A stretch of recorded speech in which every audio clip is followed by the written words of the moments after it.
Hey, it's Mary with The Painted Peach. Today's playlist is Rustic Wednesday, but on Saturday. Here is DIY number 1. I'm taking a baking soda paste and I'm covering this whole tin bucket.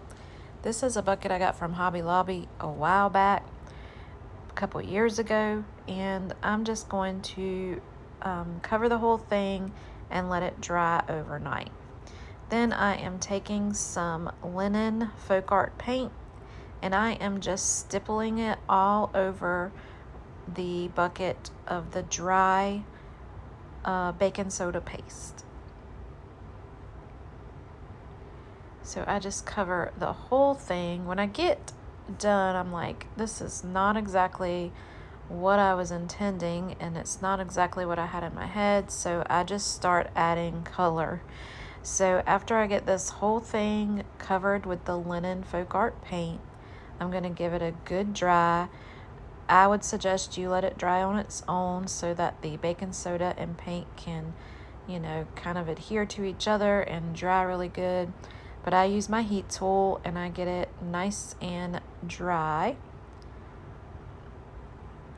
And then I move on. So I am taking this dried up rust colored chalk paint and I'm adding some water to it. I'm mixing it up and I'm just taking the watery chalk paste and I'm dripping it down from the top right over my bucket that I have painted.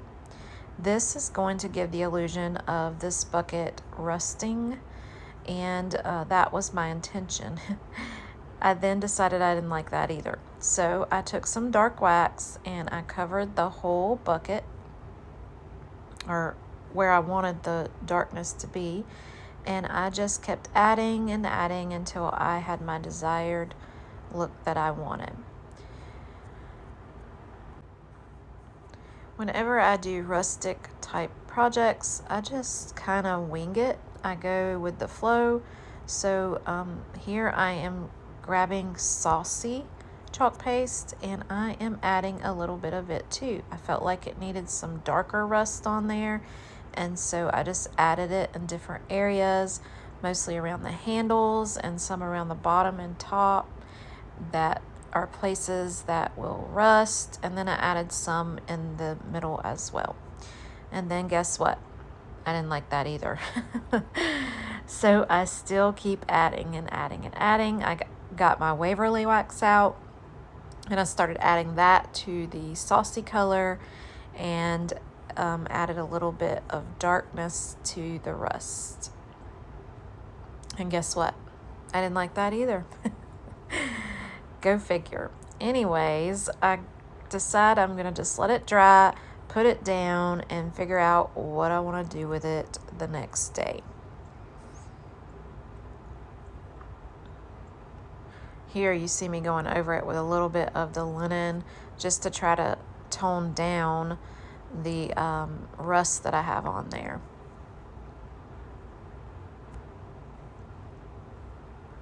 All right, here's the next day. I decided to pick this back up. I have put some styrofoam on the inside of this because I do plan to use this as a planter. And then I get out my plaster paint and I go over the whole thing with a dry brush. This just tones down all of that rusty darkness and it gives more of a rustic look, in my opinion, and I really like how it turned out. Now I have some coffee dyed canvas fabric that I'm cutting down and I'm going to add that to the front of my bucket. I'm going to make sure it's good and dry in that area, and then we're just going to hot glue it on there. Once I get that on, you see my little sheep over there to the left. That's what we're going to work on next. So we get that out and I get out my plaster paint and give it a good coat all over of plaster. And then we take our Waverly wax, I believe, and we put that on.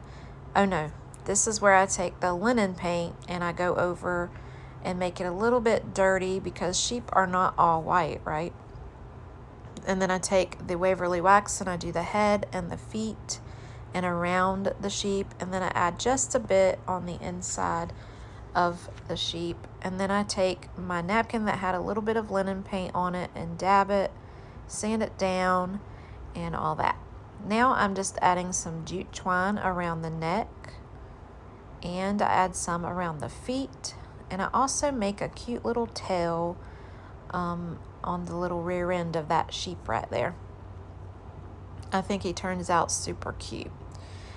Next, I'm going to take a very dirty transfer that I used in another project on another video, and I have yet to wash it. But the words that I need, I'm going to use on the sheep. And so I'll grab that dirty transfer in a minute, and we will get to making our sheep have some words. Here I'm just adding a little bit more of the Waverly wax so that his head stood out a little bit more. Here's my dirty transfer that I have yet to clean, and I'm going to use abundantly, and then above that I'm going to put blessed, I believe, blessed abundantly. I'm just using some bronze colored chalk paste. I believe it's called copper. Truthfully, I don't remember, but all this chalk paste I'm using is from Chalk Couture. Along with that transfer, I'm no longer a Chalk Couture designer, but I do have a lot of stuff, so I still use it. Right here, I am attaching that sheep on there with some hot glue. I'm adding some Excelsior in there to hide all that styrofoam, and then I'm just going to get to poking in these flowers, or they're not flowers, they're just like corn husks, and then I have a few flowers, and then some acorn and pine cone with leaves. Just some random things that are fall-like, and I didn't want it to be like all dark and fall-y. I wanted it to have the lighter colors to match the bucket and the sheep, so I didn't bring in any dark leaves or anything like that. And I just fiddle with this. I am not a flowery kind of person, so I did my best here, and this is how it turned out. I think it is super cute and rustic, and let me know what you think in the comments. Blessed abundantly. I love that little sheep. Alright, we're on to DIY number 2. I have this cedar plank that I got out of my dad's wood pile. Yes, I got some more stuff out of his wood pile. And I cut it in half and in little pieces on my scroll saw. And then I have a little piece to the side over there that I'm going to do a technique with. I'm going to use some folk art paint, and we're going to cover that whole church. Yes, we're making a church. We're going to cover that whole big church part with this gray paint. I'm going to use a stencil brush and get a lot of paint up in my brush and try to cover the whole thing. I'm using a napkin at this time, and I decide to just put it on my glass in a minute because that makes more sense. I don't know what I was thinking. I can clean this glass up, no problem. So that is what we're going to do in just a minute. But I'm going to give this whole church a gray paint, a solid gray paint, all the way around it. So front, back, sides, everything. Even though most people don't see the back, I like to finish the back most of the time on my projects. Depends on how lazy I'm being.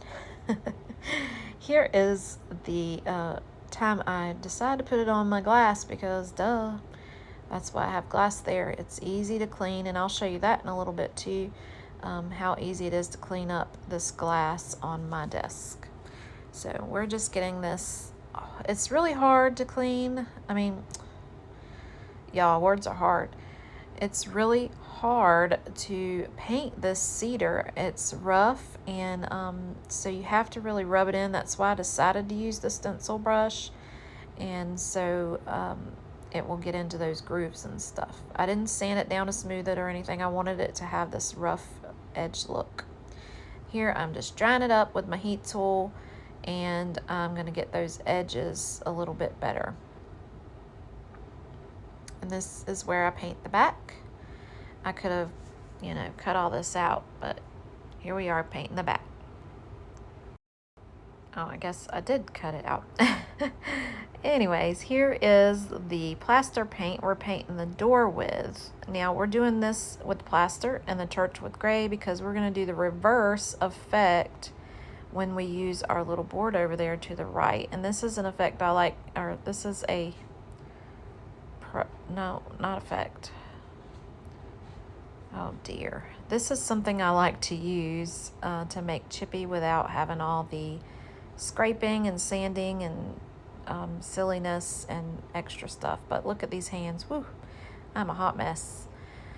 All right, we are gonna grab our heat tool and dry those up real quick. Make sure everything's nice and dry before we move on to the next step. I am so sorry that I am all over the place with this voiceover. I've been trying to make video after video and I'm just crazy right now. All right, I am gonna try to clean up just a little bit around that. Now, here is my little technique. That's the word I was looking for a while ago. I'm gonna paint some of this plaster paint onto this board pretty thick. I wanna get a good coverage on the very end of this board. Lots of paint on there. I mean, oops, there I go. I dropped some on my church. Whoopsie. Anyways, I get a good coat on here, nice and thick, and then the magic will happen. I'm just gonna let y'all watch.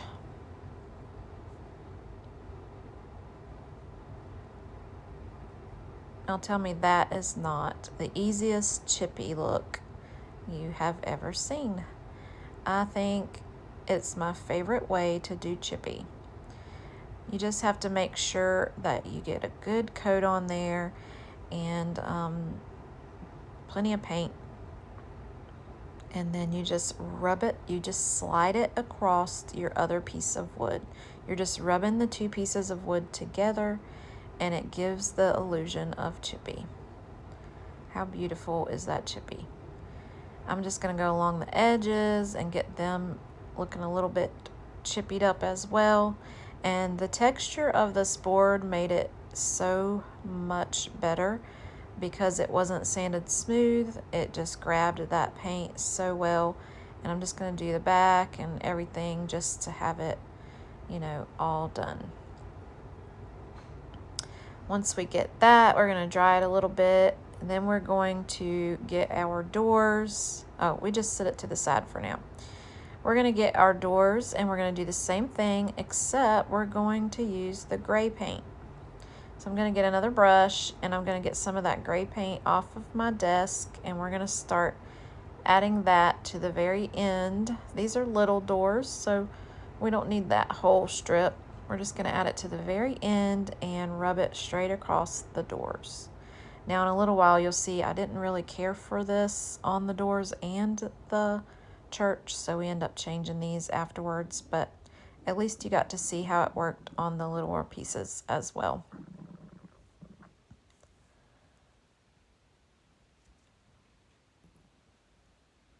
All right, and there it is. You guys, let me know if you try this. I would love to see projects that you do that I inspire you to do, and you can always share them over on my Facebook group, and it is The Painted Peach and Friends over on Facebook. I love for you to join over there and show me what you create and what I inspire you to create.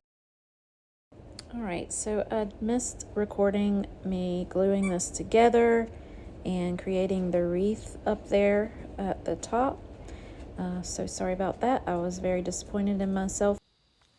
And I am just going around the whole church with like a border, more like an outline, so that it kind of shows up a little bit more. I also do that around the doors on the little church. I just love how this turned out. It is one of my favorite projects I've done recently. It's simple to do and it's very rustic. So here is my little rustic church. I hope that you enjoyed DIY number 2 and I hope that you will try it for yourself. Here it is, all proudly displayed next to some of my other creations on my mantle, well, on the bottom of my fireplace. I just think it fits right in with my decor. All right, here's DIY number 3. I have this house from the woodpile section in Hobby Lobby, and we're gonna rustic this up today. First things first is getting the sticker off. So I use my heat tool to get it heated up and get that glue getting sticky, and then we'll just peel that right off. The next thing we're going to do is I have this spackle it's joint compound that we are going to use to cover this whole house. So I want this to cover the whole front and the top and the sides. I'm not going to put any on the bottom because I do want this to continue standing, and if I was to put it on the bottom it would make it lumpy. So I'm just using my little paint knife or spackle knife, and I am rubbing the spackle on, and I'm going to get it good and covered, and then I will work it in the way that I want it to show on the front of the house. I want to mention again that this is Rustic Wednesday, but on Saturday. If you want to check out that playlist, it's in my description, and you can watch all the creatives in one little session. It will play one after the other, and I think it's really cool that you get to watch all the creatives like you're just watching a season of your favorite show. All right, we've got our whole thing covered. Now I'm going to let it sit and dry overnight. Here it is, it's nice and hard, and we are going to finish up this project now. I have this magnet. It has an old Georgia Bulldogs football schedule on it, and we're going to take this music paper and some Mod Podge, and we are going to cover that little schedule up with our music paper. I'm using matte Mod Podge, and I am trying to find a brush because, y'all, honestly, I'm out of brushes and I need to wash them, and I'm struggling. So I have this little tiny brush here we're going to use for Mod Podge, and get this whole thing covered before we put on our music paper. This is a vintage music book that is falling apart, so I want to use this paper before it disintegrates on me. So I've been trying to use them up on as many projects as I can. I love making projects with different music sheets. All right, so I'm just applying it and pushing it down really well, and then I'm just going to get my scissors and cut straight around the magnet. Usually when I do projects with music paper, I will do cut edges, but since this is a rectangle shape magnet, I want it to stay just on the magnet. Once I get this cut, we're going to make sure it's nice and secure on there. We don't want any of the edges popping off, and this paper is very delicate, so some of it does come off when I give it a bit of a sand, but I'm fine with that as long as it didn't show any of that crazy writing and stuff on there. It only shows the black part, so it really didn't matter. Once I get that sanded, we will move on to the next step. I'm just using my little gator sander there, and that thing comes in handy all the time. There's the magnet, there is the music sheet. All right, so I'm gonna get this transfer that we got from Essential Stencil. It is a beautiful bird transfer with different birds in bird cages and all of that, butterflies, stems, and we are going to pick out the perfect bird to put on top of our music sheet. I picked this bird right here at the top, and I'm just going to cut randomly around this. It's not perfect because, you know, it's just going, whatever doesn't adhere will just get cut off or sanded off.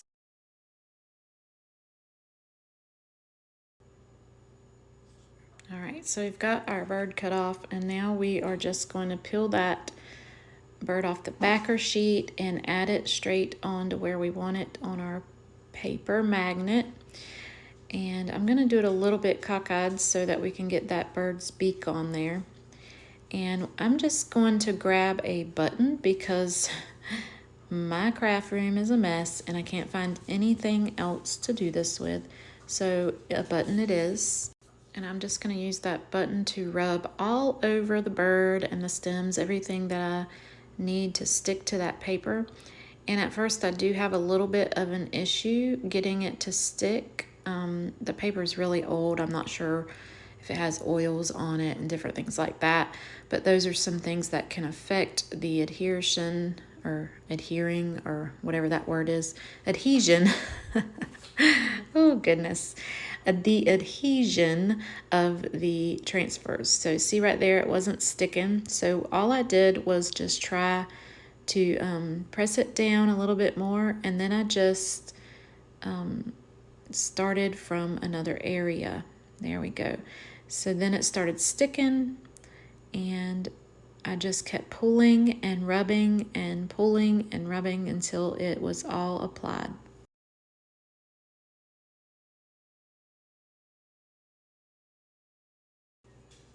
And there's our little bird. I think he's super precious. I know it's upside down. Sorry, guys. I can't get this angle of this camera right for some reason. So I'm just trimming off the sides where the little sticker part, I guess it's kind of like a sticker. It overhung a little bit, so I just trimmed that off. And then I'm going to take some of my folk art wax and I'm going to go around the edges of that with a little piece of paper towel because, again, I'm out of brushes right now. Need to wash my brushes. Anyway, we are going to add a little bit of antiquing all the way around this little bird or around the edges of the music paper. I think it adds the perfect touch to make it look more rustic.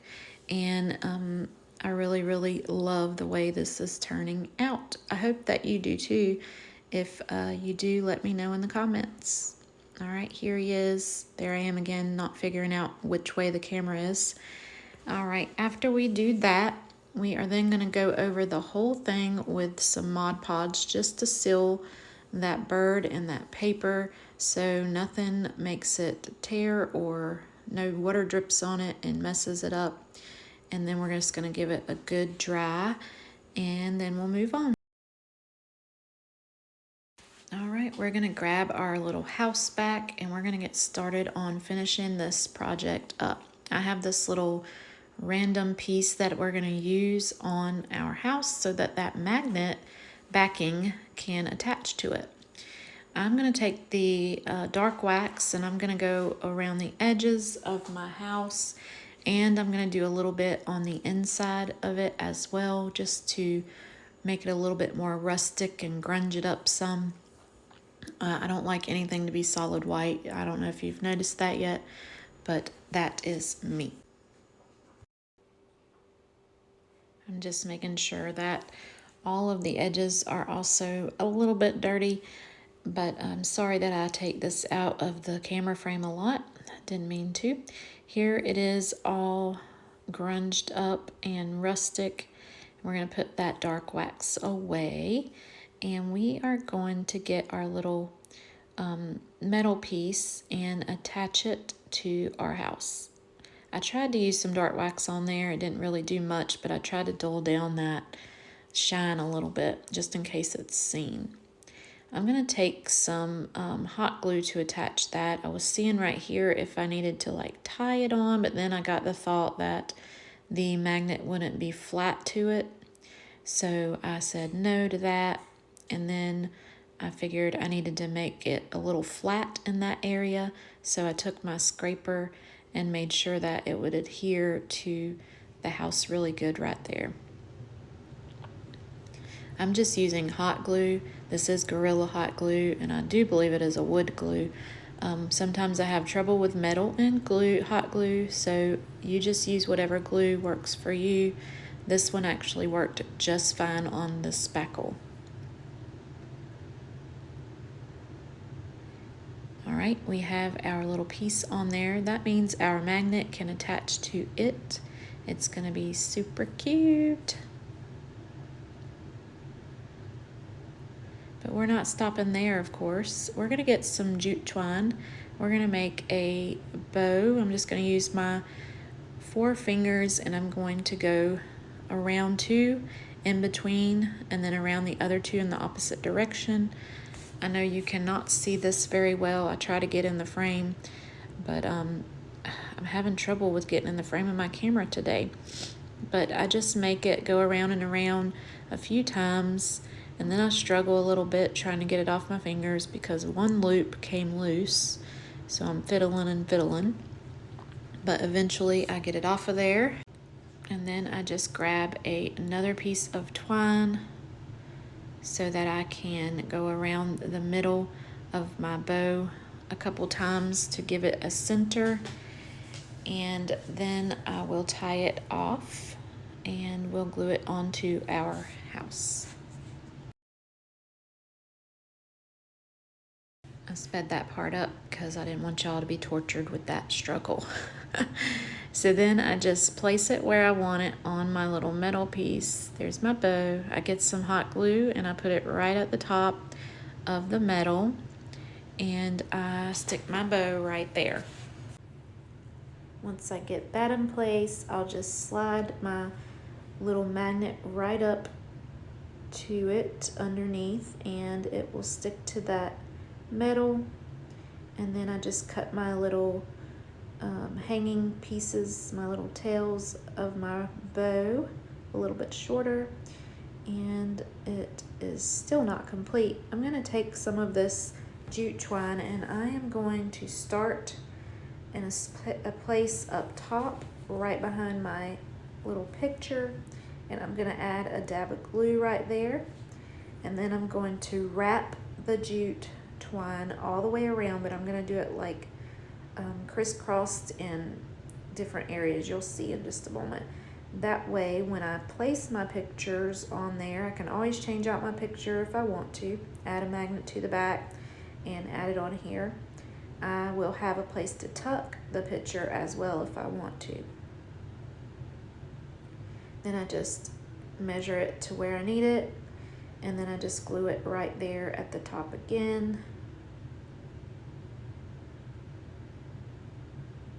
I give it a little trim, and then we add our picture back. Here I add the picture, but I don't tuck it behind the twine. Whenever you see the finished image video, I will have it tucked behind the twine to show you that way too. All right, here it is all finished up. I hope that you love it as much as I do, and I'll show you now how it looks on display in my home.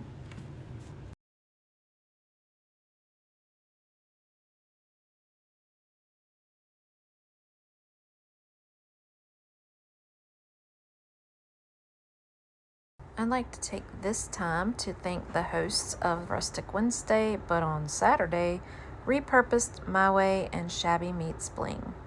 Also, please check out my description and watch everyone in the playlist. We've got some wonderful creatives in the playlist this time, and I know you'll love it. Let them know I sent you. I am the Painted Peach. My name is Mary, and if you liked what you've seen today, I would love it if you'd subscribe to my channel and hit that bell for notifications of when I upload. And also let me know you're here in a comment and give me a thumbs up. Have a blessed day.